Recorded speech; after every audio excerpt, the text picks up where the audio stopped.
Alright, if you're watching this video, I need you to pause the video at this moment and copy down 1 through 5. When you're done, click play. Alright, if you're watching the video today, we're gonna follow the steps that you just copied down on your paper. We're gonna be doing proofs, so algebraic proofs. One thing I want you to add to your notes if you're watching the video is to make sure that right now we're going to be dealing with equations, but we are not solving equations, okay? We are going to prove. We're going to verify, okay? So here's the instructions for all of these problems. We are going to verify. So in other words, we're going to do a proof, right? Okay. Example number 1. We're going to start with something relatively easy in my opinion. You're going to verify that secant square x minus 1 over secant square x equals to sine squared of x. So we're going to prove that that's true, okay? By the way, I'm never going to give you something that is not true, so it is true. We just have to manipulate it and make it equal to the other side, okay? All right. The first decision you have to make is you have to look at your left-hand side and your right-hand side and determine which one is more simplified.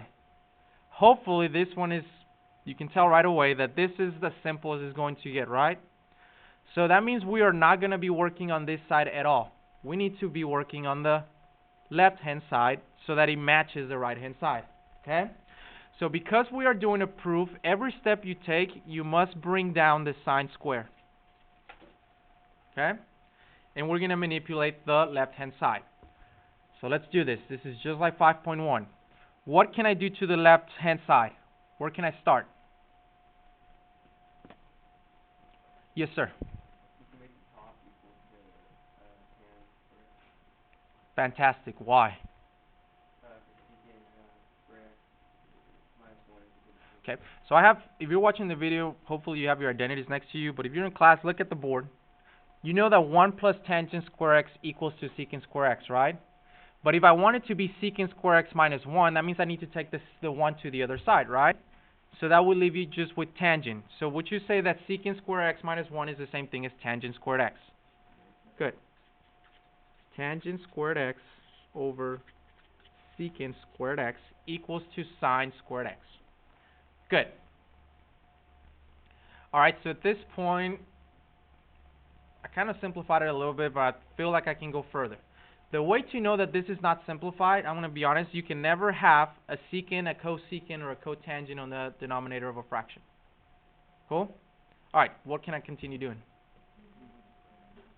Turn things into sines and cosines, why not? Sure, what's tangent? Sine squared x, and what's secant? 1 over cosine, right? And this entire thing, remember, you must bring down the right-hand side always with you. You're proving this, okay? From here, hopefully, all you got to do is now your algebra, and hopefully your algebra skills are there. You have a fraction divided by a fraction. What happens? Keep the top. Change to what?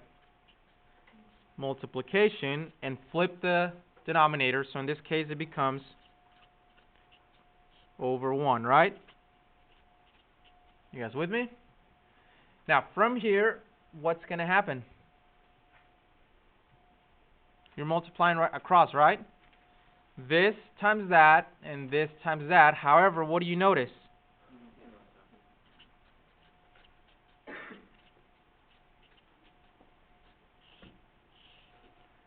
That's when you know you're done. The left and the right-hand side look exactly the same. So we have successfully verified, or in other words, proof, that secant squared x minus 1 over secant squared x equals to sine squared of x. Okay? Yes, ma'am? On this test, do you have to put the equal sign of squared on the right every time? Yes, ma'am. Yes. So proofs are just showing your work. Yes. Algebraic proofs, I'm going to be honest, they're relatively, you do them all the time. You just didn't really know you were doing proofs. Every time you solve an equation, you're kind of doing a proof. Okay? All right, anything else on this problem? Are we good? Questions? All right, let's try more. Alright, honestly, just like the instructions said, all this is just gonna take practice, guys, okay? I can do as much practice as I possibly can with you, but eventually I have to kind of like let you go and try them on your own, okay? Alright, let's try another one. Number 2. Let's try 1 over 1 minus sine x plus 1 over 1 plus sine x equals to 2 secant squared of x.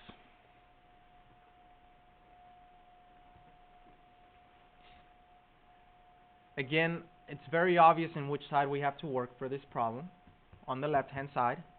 So that means that whatever step I take, I still need to bring down this with me, right? Okay. On the left-hand side, what do you guys suggest I do?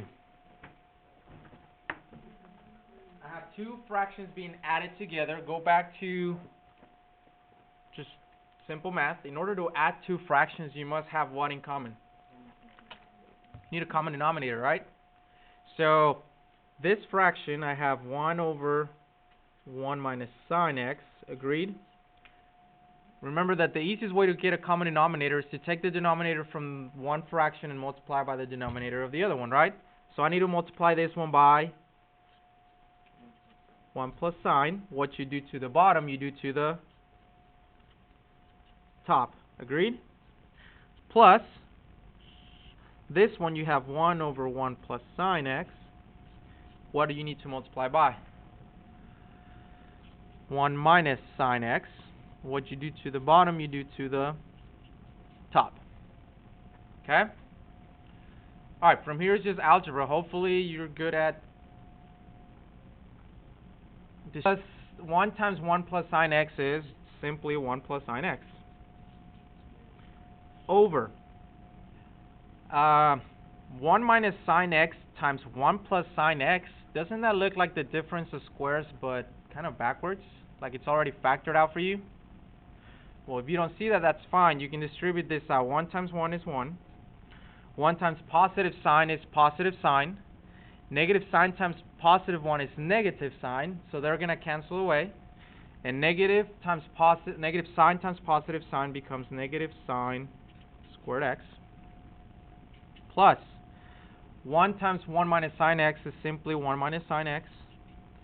And this is the same operation that I did previously, so it's 1 minus sine squared x equals to 2 secant squared x.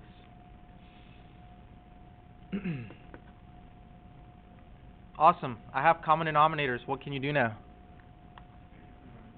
Combine them into one fraction, right?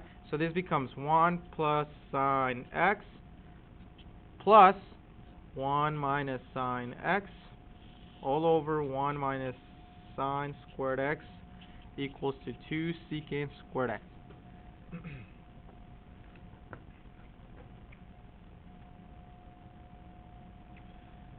Positive sine, negative sine. 1 plus 1 is 2 over. I'm going to go ahead and take 2 steps in one. What is 1 minus sine squared x? Cosine squared x equals to 2 secant squared x. Agreed? If I factor out the 2, then I will be left with 2 times 1 over. Agreed? What's 1 over cosine?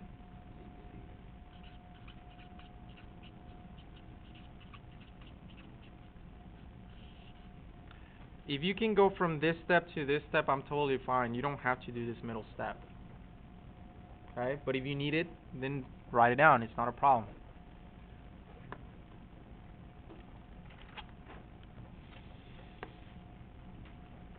Questions to number 2, guys. We're good? Moving on. Sample number 3.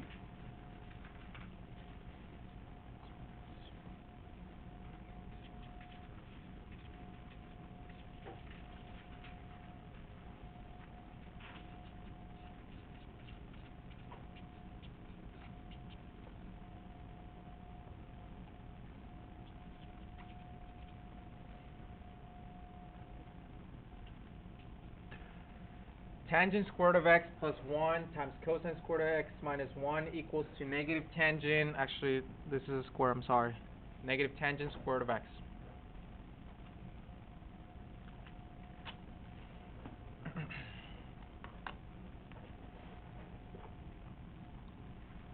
Alright, suggestions.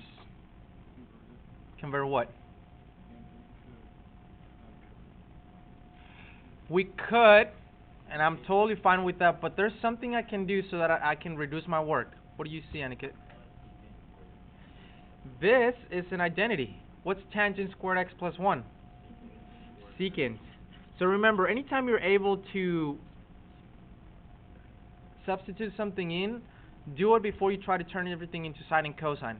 Not that it wouldn't work, but turning everything into sine and cosine would probably... At the same time, does anyone recognize that I can actually do something with the cosine squared x minus 1 as well?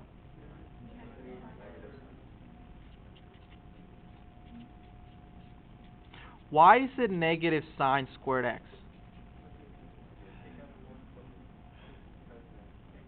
In other words, you brought the 1 over, so that becomes sine squared x plus cosine squared x minus 1, and then you got to get rid of the negative by subtracting it, right? Okay, from here, awesome. Now I'm going to do what was it Jay that said sine and cosines? I don't remember who said. What if I turn everything into sine and cosines? Well, what's secant?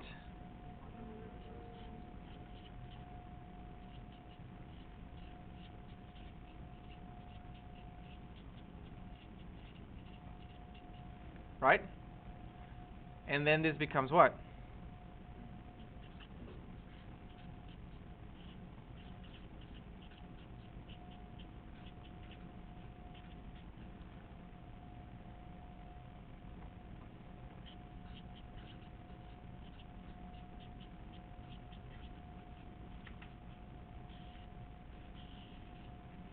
Okay, yes sir. Would we be allowed to skip the second to last step?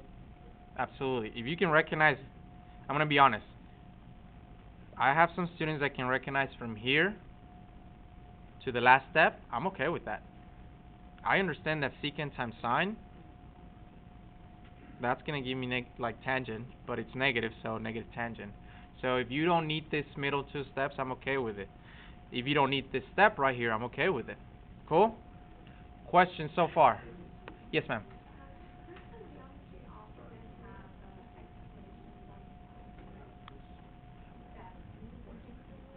No, we don't need to. So like, you don't actually need to tell me that this is because of the Pythagorean identity or because of the community property or whatever.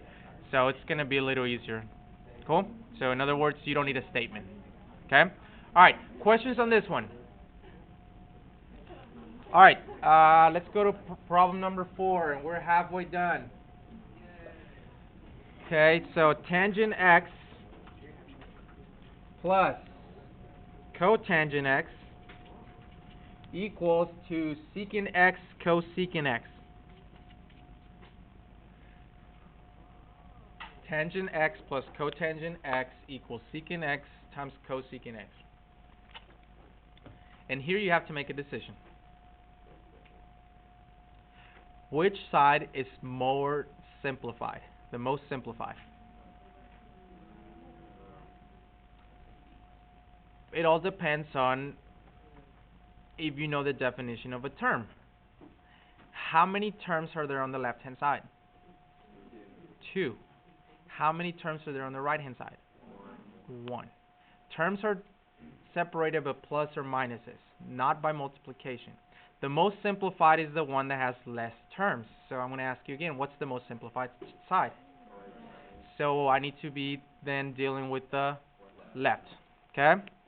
Alright, so that means that this has to somehow, some way equal to secant x cosecant x, right?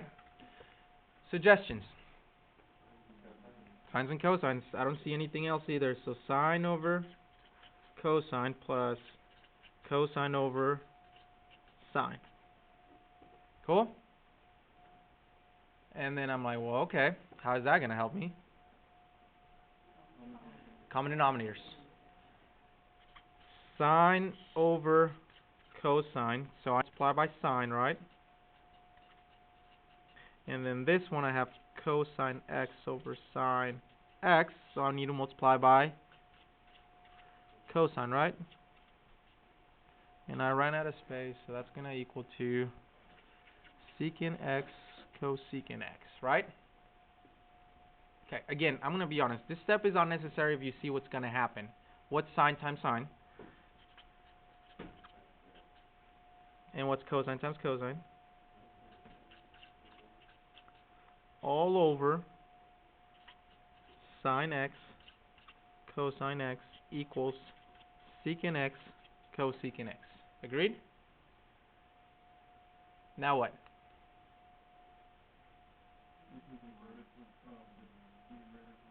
Good. 1 over sine x cosine x equals to secant x cosecant x. And this is where some get stuck. But you don't have to. Can you break this into two separate fractions?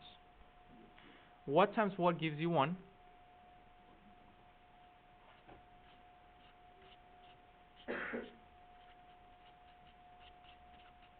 Agreed? Again, this step right here is unnecessary if you recognize that from the beginning. What's 1 over sine? And 1 over cosine? So in other words, can we say that secant x cosecant x is equal to secant x cosecant x? Okay? I just realized this now. Cool. Okay, it's a Mr. Sketch. I didn't even know that. Don't think I'm like sniffing permanent markers or something. Alright. Are we good on here?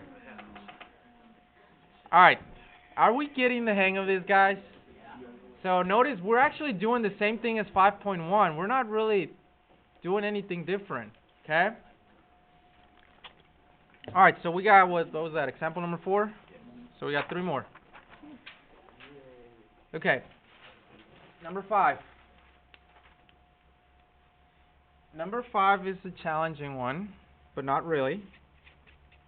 And I am willing to give 5 bonus points to whoever can, for the test, to whoever can tell me what the first step is. Okay, so here's the problem. Secant x plus tangent x equals cosine x over 1, is it minus? Yeah, minus sine x. Okay, alright. First of all, together let's make sure, what side do we need to work on, the left or the right? Left, why? It's got more terms? Well, I'm going to break that rule down for you. Anytime you have a fraction, that's more complicated, so that's what we need to work on. So you need to add that to your notes. In this scenario, in this problem, I know I have more terms on the left than I do on the right, but because I have a fraction, this is not as simplified. I'd rather have 2 terms than having a fraction looking like this. Okay? So that means we are going to work on the right-hand side for this. Do we understand that? Yes, sir. Is that because the fraction has 2 terms in the denominator? Yes and no. I'm going to be honest. In order to simplify, we try to not have fractions, and especially we try not to have trig functions on the denominator. If there's a way that we can avoid having trig functions on the denominator, great. But in this case, I'm telling you that it is. So something that has a trig function in the denominator is not considered simplified. Okay?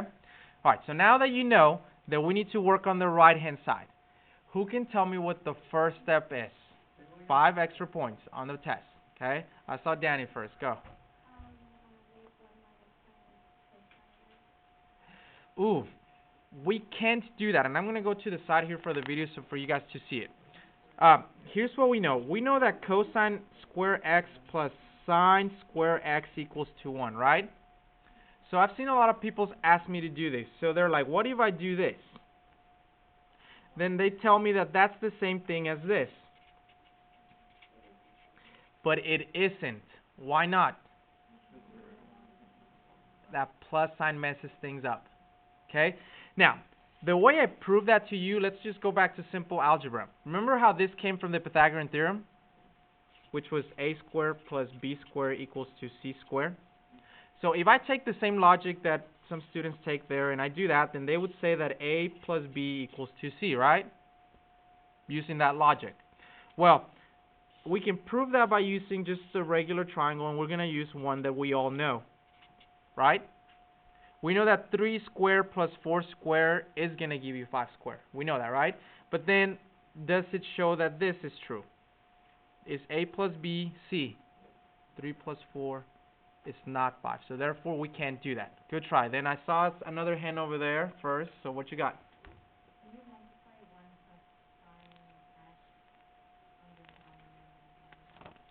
Okay, say that. Okay, so let me go back to the problem. So this was the problem. What do you want me to do? What do I multiply? What is that called?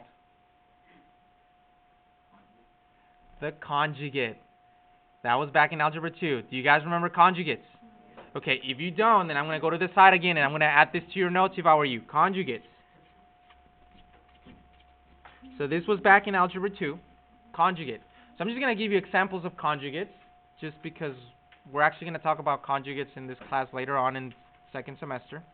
But for example, if you have x plus 3, the conjugate of it is x minus 3. What did I do? So if I have 2x minus 7, what's the conjugate? 2x plus 7. Do you guys remember doing that in Algebra 2? Alright. Now, there's a purpose for the conjugate, and you're about to find out what the purpose of the conjugate is. So, she told me to multiply by the conjugate. Top and bottom, right? So here's what's going to happen. On the left-hand side, I'm going to keep the same thing, right? Secant x plus tangent x equals 2 cosine x over 1 minus sine x. And I'm going to multiply by the conjugate, both top and bottom, which the conjugate in this case is 1 plus sine. Agreed? Okay. On the left-hand side, I still have secant x plus tangent x equals. This, I'm going to leave it alone. I want to see what happens. Maybe something's going to go away, hopefully. That's the whole purpose of this. Maybe it'll go away.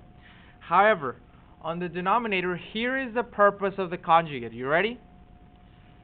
When you multiply conjugates together, it literally gets rid of the middle term. Because 1 times 1 is 1. Negative sign times 1 is negative sign going away. Every time you multiply by the conjugate, that middle term is going to go away. And what's negative sign times positive sign? And hopefully now you can see why multiplying by the conjugate was going to help us. Now we have 1 minus sine squared of x. We know what that's equal to. What is that equal to? So secant x plus tangent x equals to cosine x times 1 plus sine over x, sine plus x, sine x over 1 minus, oh, nope. We said we're going to replace that by what? Cosine squared x, right? How's that going to help me? It sure does help you. You have cosine goes away, and one of this goes away, right? Because you have two of them.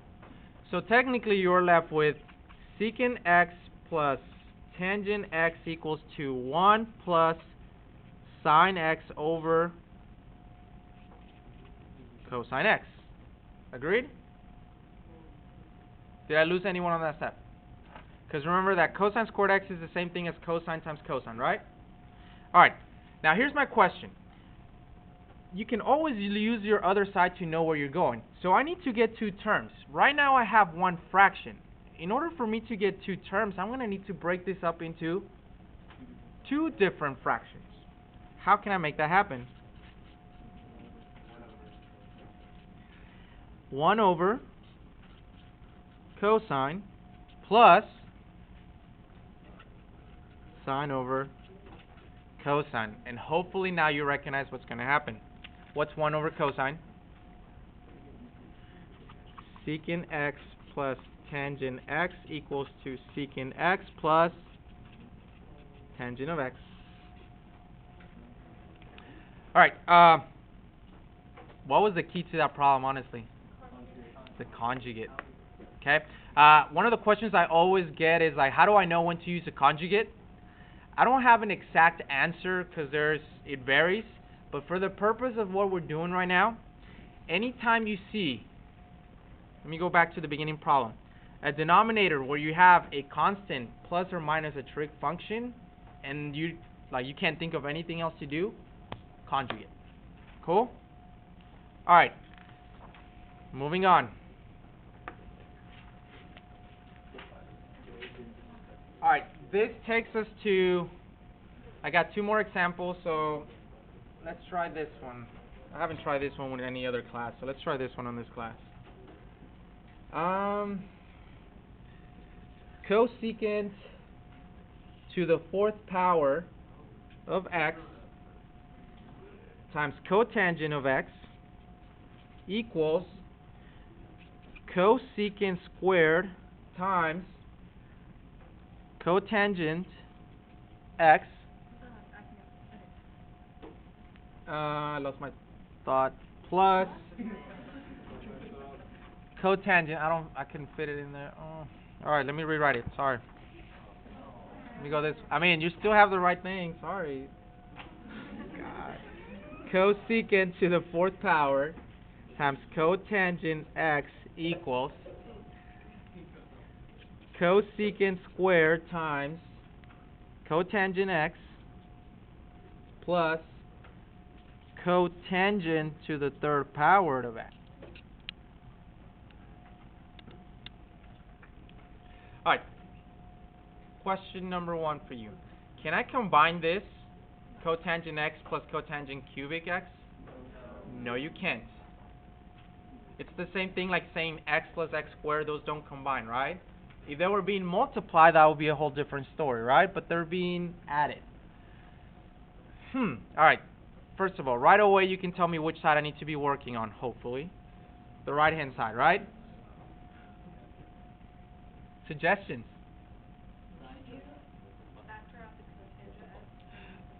Okay, I like what she's saying. You know what? They're both cotangents, so why not factor out a cotangent? Okay? Alright, I'm going to be lazy and I'm going to say that that's the same thing. I copied it down right there. Cool. Equals. Alright, I still have this cosecant square out here, right? If I factor out a... No, you can't do that. I'm just being lazy. Okay. Sorry. That's just what it is. Okay. Alright, do they both have what in common? These two terms. A cotangent. So, can I take out a cotangent? Right? And then in parentheses, cotangent times what gives you cotangent? Cotangent times what gives you cotangent cube? Agreed?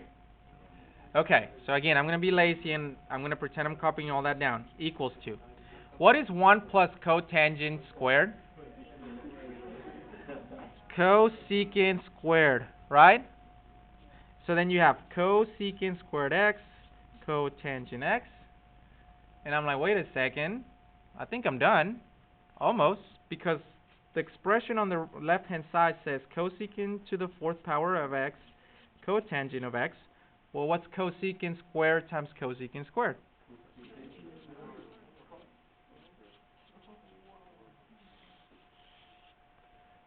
Cool?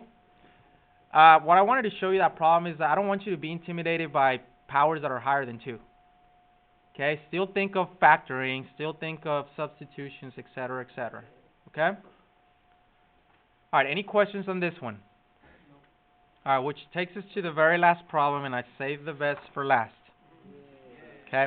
Alright, on this one, I'm going to need you to, like, if you zoned out by now and you're like, I got this, like, just let us do our homework. This one, I do need you to come back. Okay? What if I tell you that neither side is simplified? You're going to have to simplify both sides. Oh.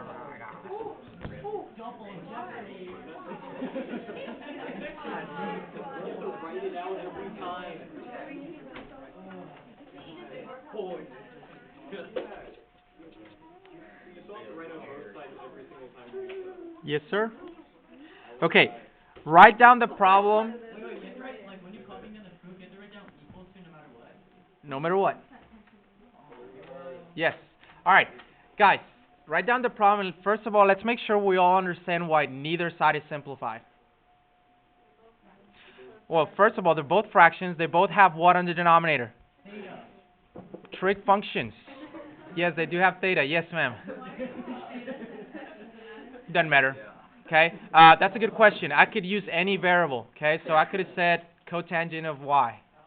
You see what I'm saying? So, how do we know? One, they're both fractions. Two, both of those fractions have what? Trig functions on the denominator. Okay, so that's already two reasons. So, when you are doing this, remember how the first step said, work with only one side of the equation at a time. You still have to do that. You can only work with one side of the equation at a time. Does it matter which side you start manipulating? No, it's up to you. I honestly like to begin with the more complicated side, which in my opinion is this one with the cotangent squares. Okay? So what I'm going to do is first I'm just going to drop this one. So 1 minus sine theta over sine theta, right? Okay, so first I'm just going to manipulate the left-hand side. Any suggestions? Okay, everyone wants to do that because we just did that. But remember, before you think of doing anything, is there any identities that you can substitute in before we go there? What's cotangent square of theta? Cosecant squared theta minus 1 over 1 plus cosecant theta. You guys with me? And at this point you might be like, well, why would he want us to do that? Because I don't know what to do next. All I'm going to do is turn that into sines and cosines, right? That's what the average student tells me. However, I'm going to give you a hint. Algebra 2, the homework that I gave you after the test was all about what? Factoring. Is there anything that factors here? Difference of squares on the numerator. Cosecant square is a perfect square. 1 is a perfect square. And then you have a minus, so that's a difference of squares. What does it factor out to be?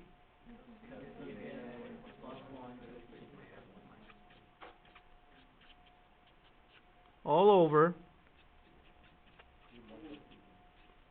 equals to 1 minus sine theta over sine theta. Agreed?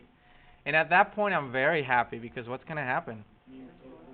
Okay, do you guys understand that even though this says cosecant theta plus 1 and this one says 1 plus cosecant theta, they're the same thing? Yeah. They're going to cancel out.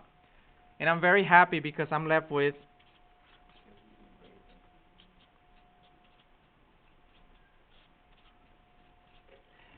and honestly, I look at this and that looks pretty simplified to me. I don't think I can go any further than that. Try it. Okay? But I'm going to be honest. If you try to manipulate this, most people are going to try to do that 1 over sine, right? And then they're going to get common denominators and stuff, and that's just going to give you another fraction back. Agreed? So, in my opinion, that's as simplified as it's going to get. Now, I'm done working with this side, so now you got to go in, work on the other side. So I'm going to leave this one alone. So cosecant theta minus 1. Any suggestions of what I can do on this right-hand side? Yes. What would those two fractions be? Good. And hopefully you recognize that it wasn't that bad. What's going to happen here? What's 1 over sine? What's sine over sine?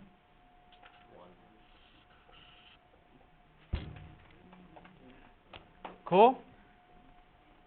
Alright, for homework, you are going to get a worksheet that looks like this.